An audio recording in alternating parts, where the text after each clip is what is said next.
UN Security. Hello and welcome. I'm Thomas Porteous and you're watching the World Report on NewsX World. Let's take a look at some of the top stories of the hour. The US and Iran agree to hold talks in Oman on Friday despite sharp differences over the scope of negotiations. Washington seeks to include Iran's missile program, while Tehran says only its nuclear file is on the table. Envoys from Russia and Ukraine meet in Abu Dhabi for US-brokered talks on ending the war. The meeting comes as a Russian cluster munitions attack killed 7 people at a market in Ukraine.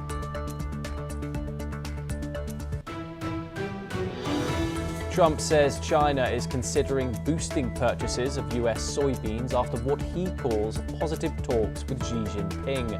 Beijing may raise buying to 20 million tons, even as it warns Washington over Taiwan arms sales.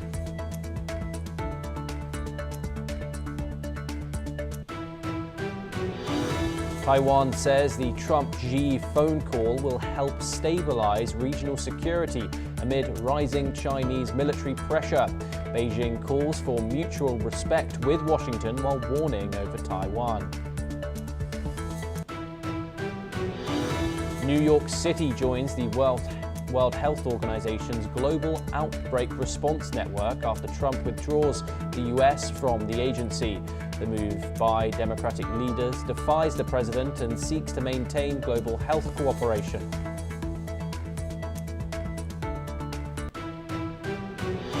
The UN chief calls the expiry of the New START treaty a grave moment for global peace and security.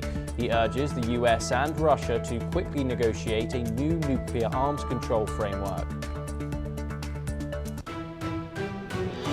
Donald Trump endorses conservative prosecutor Clay Fuller in a Georgia special election to replace Marjorie Taylor Greene. Trump calls Fuller an America First patriot and a strong supporter of his MAGA agenda. Ukraine's energy minister warns power cuts could intensify in the coming days. He says Russia may launch new air attacks on power and heating networks.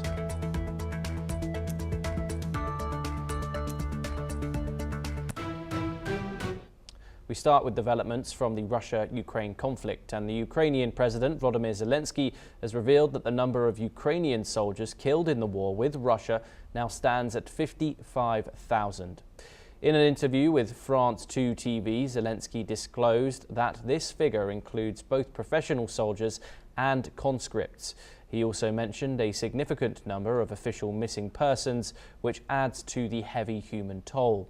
Zelenskiy's comments mark a sharp increase from a previous estimate of over 46,000 Ukrainian military deaths made last year in an interview with MBC. Joining us to discuss this development is Dr. Satoru Nagao, a fellow at the Hudson Institute. He joins us live from Tokyo in Japan. The Kremlin and Ukraine are reluctant and muddy to usually release statistics like these.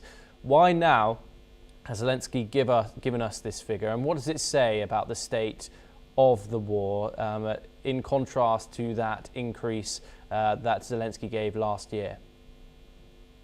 In this case, this is honest number, I think, because last year, yes, the more decreased numbers, Ukraine published it, but at the same time, this is war. So uncertain situations, there are many cases, they cannot identify what happened. So there are many uncertain situations because the war is something like that. So that's why identifying the number is indeed very difficult. And this year, gradually the front line is a little backing to the Ukraine side. So that's why when the soldier withdraws the position, that is a very vulnerable timing, and there's a possibility some of them has killed. and some others are injured too, because generally maybe 3 times bigger injury could happen. It relies on the medical situation, but at the same time, if we calculate this is 3 times bigger number are injured, and so 50,000 means that 150,000 injured. So total number is 200,000 soldiers suffered something. Anyways, this is big number. So, but this is 4 years, and compared with the other war in the past, this is not especially big. Not especially big, so that's why Ukraine resists well, I think. Dr. Nagao, stay with us as we move on to our next update.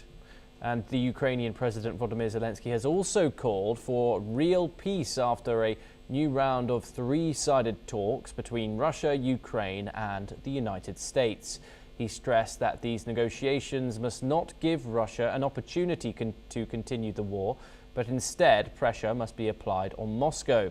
Zelensky added that Ukrainians must feel that the situation is moving towards peace and not towards Russia taking advantage and escalating the conflict. He also highlighted that a new exchange of prisoners was expected to occur very soon. Dr. Nagao joins us once again. Following these talks, where do you see the situation? Of course, things on the ground continue to escalate. Civilians have been killed in the past 24 hours, 7 in a Ukrainian market. Is Zelensky correct in making these statements? Do you feel as if these negotiations are truly heading towards peace at this stage? In this case, a view from President Zelensky, he does not have a choice. Because without support from the United States, the Ukraine cannot continue to fight. So that's why the President Trump wish to end this battle. This means that Ukraine need to follow and adjust the new situation set up by the United States. But at the same time, the difficulty is the decision of the Russian side. Because Russia continue to attack and expand their territory gradually, little small, but gradually they expand territory. This means that Russia has the motivation to continue the war. So under such kind of situations, from the President of the Ukraine, there is no choice. And he says under the arrangement of the President Trump, the negotiation is the solution. But view from the Russia want to continue the war, and so if they show something, the friendly gesture to the Western side or President Trump, this is just a gesture, and the real opinion of the Russia is they want to continue war. Do stay with us, Dr. Nagao, as we move on to our next story. The Trump administration has announced that it will withdraw around 700 federal immigration enforcement agents from Minnesota, leaving around 2,000 agents in place. The reduction comes after weeks of backlash from the state's Democratic leaders who have opposed the unprecedented deployment of federal agents in the state. The operation, named Operation Metro Surge, has resulted in numerous protests and clashes with residents after 2 U.S. citizens were fatally shot by ICE officers. The White House border czar Tom Homan maintained that the deportation campaign was necessary for public safety, but both Minnesota Governor Tim Walz and Minneapolis Mayor Jacob Frey called the move insufficient. They continue to demand the end of the operation, which they say has caused harm to local communities and businesses. The drawdown leaves nearly 2,000 ICE agents still deployed in the state, a number that many consider still too high. Mr. President, speaking of Minneapolis, what did you learn? I learned that maybe we can use a little bit of a softer touch, but you still have to be tough. These are criminals. We're dealing with really hard. Joining us now to discuss the ongoing situation in Minnesota is Professor Rohan Gunaratne, an international affairs expert, joining us live from Singapore. Thank you very much for joining us to discuss this. 700 of the nearly 3,000 troops have now withdrawn. Do you think this is enough to de-escalate tensions in this highly volatile situation in Minnesota? Certainly, Thomas, because the situation in Minnesota has created a lot of unhappiness. And I believe that the decision to withdraw those troops will give a level of comfort and will eventually lead to a settlement on the part of those factions that have disagreed with each other. So also President Trump in many ways has regretted what happened, but he also wants to demonstrate his leadership. That is why he specifically said that they are dealing with very hardcore people. But what is important is, at the end of the day, this is the United States. They have to resolve their disputes and their difficulties. Otherwise, there will be significant unhappiness which will reflect in the midterm elections. Indeed, and of course now we've seen a different approach. Donald Trump there admitting that a softer touch is needed when it comes to ICE operations. He removed the head of those actions in Minnesota, Gregory Bovino, and has put in his border czar, Tom Homan. Is this a concession from Donald Trump here? And do you think we're going to be seeing a different approach from the US president when it comes to his operations going forward? I believe so, because Trump has gone deep into the issue and he knows the implications of this discord and discomfort persisting. He knows how it is going to affect his popularity. And of course, he has appointed people whom he trusts. And that is also important, because you have to work with people who you trust, but will also do what is right. So we all hope that the situation in Minnesota will improve for the sake of building harmony in that great city. Indeed. And of course, this comes after the shooting of 2 US citizens, the fatal shooting of 2 US citizens. How does the Trump administration look after this? We've seen protests worldwide. We're now approaching a No Kings protest coming at the end of this month, what is said to be the largest anti-government protest in US history. How has these actions in Minnesota affected Donald Trump's national image? It has affected him very negatively. That is why he has taken a different tone, a more soft approach. That is why he has made some amends. And I hope that this is a learning experience for everyone, because in a country, if this happens, then there is unhappiness. The scale of protest that you described very clearly demonstrates the sentiments of the people. And there must be a de-escalation, and Trump is now taking very significant steps towards that de-escalation. Professor Gunaratne, do stay with us as we turn over to our next story. The president of Venezuela's National Assembly, Jorge Rodriguez, has announced that the first debate on the general amnesty bill promised by interim President Delcy Rodriguez will take place very soon. Rodriguez explained that the amnesty law, which was initiated by President Delcy Rodriguez, will be presented to the National Assembly for its first discussion after further evaluation of its scope. According to Rodriguez, the law is designed to provide mechanisms for people to regain their freedom, provided they fall within the law's scope. Let's listen into what Jorge Rodriguez had to say. La ley de amnistía es una iniciativa de la Presidenta de la República, así lo planteó en el inicio del año judicial. Saliendo de aquí, voy a una reunión donde vamos a evaluar los alcances de esa iniciativa para saber cuándo vamos a llevar a la Asamblea Nacional para que dé la primera discusión esa ley. Será muy, muy pronto. la presidenta encargada, Delcy Rodríguez, propone una ley de amnistía que lo que hace es establecer los mecanismos a través de las personas puedan recuperar la libertad siempre y cuando estén dentro de los sujetos establecidos en esa ley. Opposition member Alberto Galindez weighed in, stating that this process will eventually lead to an election, but only after stability and economic recovery in Venezuela have been achieved.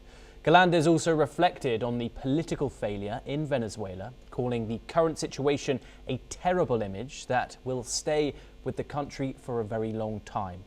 Meanwhile, students and workers are gathering in front of the University of Carabobo in Venezuela to call for the acceleration of the general amnesty law that would lead to the release of all political prisoners currently held in Venezuela. Professor Gunaratne joins us once again. Of course, this comes after the capture of Nicolas Maduro, with some people saying that the interim government, the interim leader is pushing forward these laws in order to appease the Trump administration. Is Donald Trump in effect approving these laws? And is Donald Trump, do you think, will he be satisfied in the coming future? Certainly he will be. Let me give you a little bit of background for your audience. That is, Maduro's mentor was Hugo Chavez, and he imprisoned a lot of people during the Bolivian revolution, his enemies. And today we have seen a shift in that mindset, especially after US intervention and after Maduro is gone.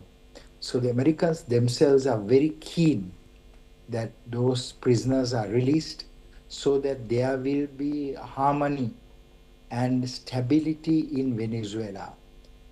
Right now, the shift is towards being leftist, but after the release of those prisoners, they will have a more stable country. Because one of Trump's challenges was that China and Russia, Iran, Lebanese Hezbollah, the Colombian groups, FARC, ELN, they were all operating in Venezuela. But when the political ideology changes in Venezuela, Venezuela will become less of a security threat to the United States and to President Trump. Do stay with us, Professor Gunaratne, once again as we move on to a related development. And the Venezuelan interim president, Delcy Rodriguez, has held high-level meetings with oil executives from Spain's Repsol and France's Morel and Prom in Caracas, about a month after the United States removed Nicolas Maduro from power.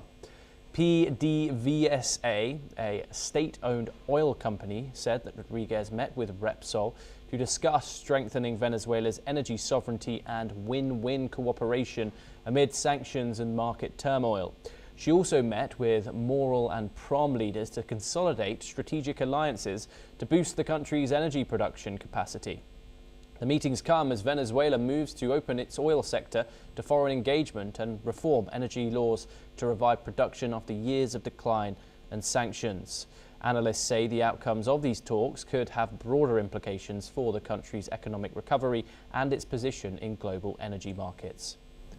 Professor Gunaratne, previously, Donald Trump gathered all US oil executives in the White House, some leading CEOs, particularly from the likes of Exxon in the US. They called Venezuela uninvestable.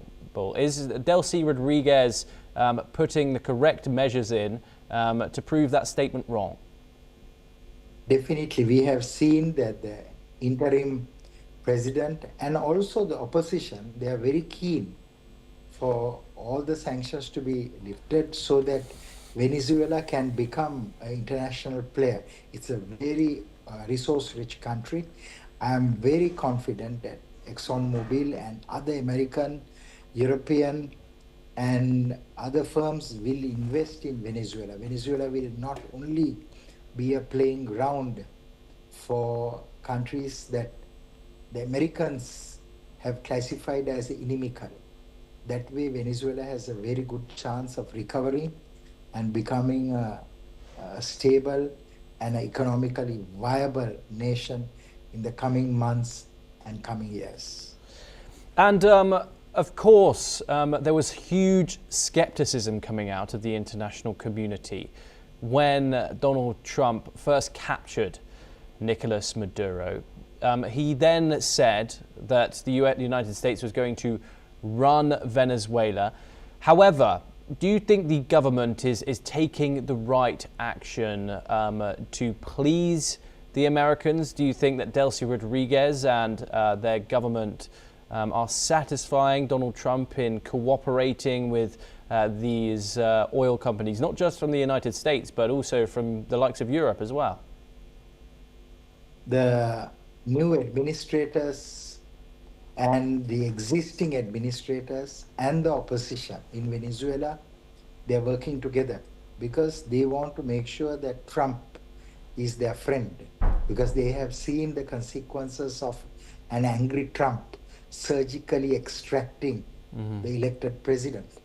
So I believe that this is the time for Venezuela for those sanctions to be removed so that Venezuela will be able to work with both the East and the West and will be a friend of the United States. Trump, in many ways, revived what you call the Monroe Doctrine. That is, countries neighboring the United States should not do anything to harm or hurt the United States. Trump perceived Maduro as an enemy, as an opponent, as an adversary. Today, he doesn't think so. Today, he has extended the hand of friendship. He has got the Americans to go and invest and do business. Not only that, today the Europeans are moving in a very significant way to work with Venezuela. Professor Rohan Gunaratne, thank you so much for joining us. As always, it is a great pleasure. Indigenous people and politicians in New Zealand have come together to celebrate Waitangi Day, marking 186 years since the signing of the country's founding document in 1840. The Treaty of Waitangi was signed between Maori chiefs and representatives of British rule. This year, Prime Minister Christopher Luxon vowed to deliver improved outcomes for the Indigenous community, stressing that Maoris want the same as non-Maoris in terms of health, education and other key areas. Let's in fact listen in to what the New Zealand Prime Minister has said. Wanting to partner with Māori and iwi to improve outcomes for Māori, and we're working our way systematically through that. You can do a whole bunch of performative stuff, but actually you've got to get into the real work to actually deliver improved outcomes. And under successive governments, you have to say, how do we lift education outcomes? How are we going to lift health outcomes? How do we lift crime and safety outcomes across the country? And how do we lift Global software stocks have taken a sharp hit this week, with the S&P 500 software and services index falling almost 13% over 6 straight sessions. The sector has lost a staggering $830 billion in market value since January the 28th. The sell-off comes as investors assess the impact of artificial intelligence on software companies, with AI now posed as a potential threat instead of just a growth driver. A new legal tool from AI company Anthropic has exacerbated the concerns, demonstrating how AI is entering the lucrative enterprise business market. If successful, AI's integration into these sectors could cause a massive disruption in industries like finance, law and coding. While some analysts warn the sell-off could be an overreaction, the fear that AI could alter the industry landscape is real. The sell-off has been driven by fears that AI competition could narrow the moats that protect established businesses. Well, that's all that we have time for this hour. Keep watching NewsX World for more international news updates.